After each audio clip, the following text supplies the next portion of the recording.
चलिए एक नजर डालते हैं क्या रहेगा शो में खास। आज अलग अलग तरह के सवाल आए हैं, यानी कुछ सवाल टैक्स से जुड़े हुए भी हैं जिन्हें हम शामिल करने जा रहे हैं। पोर्टफोलियो तो जाहिर है कि हम म्यूचुअल फंड का आपका ट्रैक करेंगे, साथ ही होम लोन पर क्या कुछ छूट आपको मिलती है वो भी बलवंत जी से जानेंगे।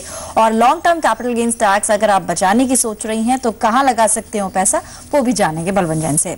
सबसे पहले ज्योति हमारे साथ जुड़ गई है फोन लाइन पर। नमस्कार ज्योति जी, आप पूछिए। आपने कुछ म्यूचुअल फंड्स के बारे में बात की थी, कब से आपका निवेश चल रहा है?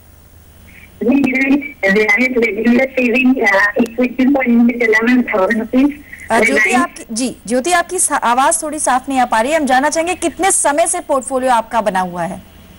मैम ये 3 ईयर से बना हुआ है। ओके, ये 3 ईयर हो गए करते हुए। ओके ओके, और अगले कितने साल के लिए आप इसको रखना चाहती हैं?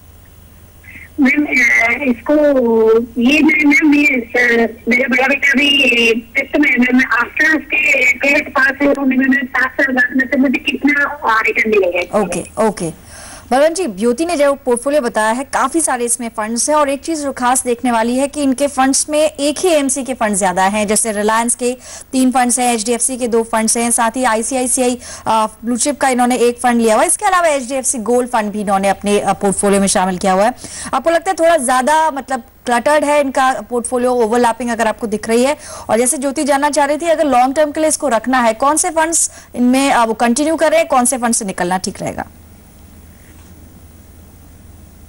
हाँ पल्लवी, आपने सही बताया। जितना पैसा ज्योति जी इन्वेस्ट कर रही है उसके हिसाब से उन्होंने पैसा बहुत सारे फंड्स में डाल के रखा है, और वो रादर ओवर डाइवर्सिफाइड है। तो मेरा सुझाव रहेगा कि जो बहुत फंड्स में इन्वेस्ट करके रखा उसको थोड़ा कंसंट्रेट कर देना चाहिए। तो मैं सुझाव दे रहा हूँ कि जैसे उनकी जो सिप चल रही है रिलायंस रेगुलर सेविंग फंड में और रिलायंस टैक्स सेवर फंड में, वो सिप बंद कर देनी चाहिए। जो एक्यूमुलेटेड पैसा है वो रिलायंस इक्विटी अपॉर्चुनिटी फंड में शिफ्ट कर देना चाहिए।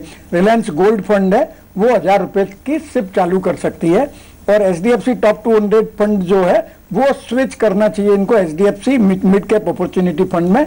तो कुल मिला के HDFC mid cap opportunity fund में 2500 रुपए की सिप हो जाएगी, और आईसीआईसीआई प्रूडेंशियल ब्लू चिप में 4000 की हो जाएगी। इसके अलावा अगर ये टैक्स बेनिफिट क्लेम कर रही है तो फ्रैंकलिन टैक्स शील्ड या आईसीआईसीआई प्रू टैक्स प्लान में 1000 रुपया डाल सकती है। तो कुल मिला के ये 8500 रुपया हो जाएगा। हम लोगों ने एक गोल्ड फंड जो एचडीएफसी का गोल्ड फंड है वो बंद करने की सजेशन दे रहे हैं, क्योंकि गोल्ड में इन्वेस्टमेंट है आपका 10-12% से ज्यादा नहीं होना चाहिए। ज्योति जी का जो इन्वेस्टमेंट है वो 18% के आसपास है। एक और मैं सुझाव देना चाहूंगा कि आपका जो इन्वेस्टमेंट है वो आपको जो स्पेसिफिक गोल है उससे मैप करके रखना चाहिए, जिससे आपको आइडिया हो जाएगा कि अगर मैं ये पैसा यूज कर दिया या सिर्फ बंद कर दी तो मेरे गोल पे क्या इंपैक्ट पड़ेगा। जहां तक लास्ट प्रश्न है उनका कि ये 10 साल तक के बाद में जो 10 साल का अगर इन्वेस्टमेंट हो जाए तो उनको कितना पैसा आ जाएगा, तो मैंने 12.6% के आसपास का रिटर्न अज्यूम किया है। तो इनको 10 साल बाद में, मतलब 3 साल से कर रही है तो 7 साल बाद में करीब 45 लाख रुपया मिल जाएगा। चलिए, तो एक एस्टिमेट है कि 45 लाख रुपए का कॉर्पस आपका बन सकता है। लेकिन यहाँ पर 2-3 बातें बहुत अहम बलवंत जी ने बताई है। एक तो ये कि गोल्ड में ज्यादा एक्सपोजर आप ना लें, इक्विटी एक्सपोजर आपको अच्छा है रखना चाहिए, बिकॉज 15 साल के लिए आप इसमें निवेश कर रही हैं। साथ ही कुछ और जरूरी बातें, जैसे आपने जो टैक्स सेवर यहाँ पर अपना मेंशन किया है रिलायंस का, उससे बेहतर कुछ फंड्स है उनमें आप स्विच कर सकते हैं, क्योंकि 3 साल का लॉक इन आपका कंप्लीट हो गया है। फ्रैंकलिन टैक्स शील्ड या फिर आईसीआईसीआई टैक्स प्लान बेहतर फंड्स हो सकते हैं टैक्स सेविंग के लिहाज से। कुछ और भी फंड्स आपको बताए हैं, नया पोर्टफोलियो आपके सामने है, तो ज्योति आप अकॉर्डिंगली आगे बढ़ सकती हैं। और सबसे अहम बात जो बलवंत जी ने यहाँ पर बताई कि अपने गोल्स के अकॉर्डिंग आप अपना निवेश करें, ताकि आपको मालूम रहे कि आप ये पैसा क्यों लगा रही हैं और कितने समय के बाद आपको ये पैसा निकालना है। चलिए, बहुत बेहतर रहेगा। आगे कुछ और कॉलर्स हैं, उनके भी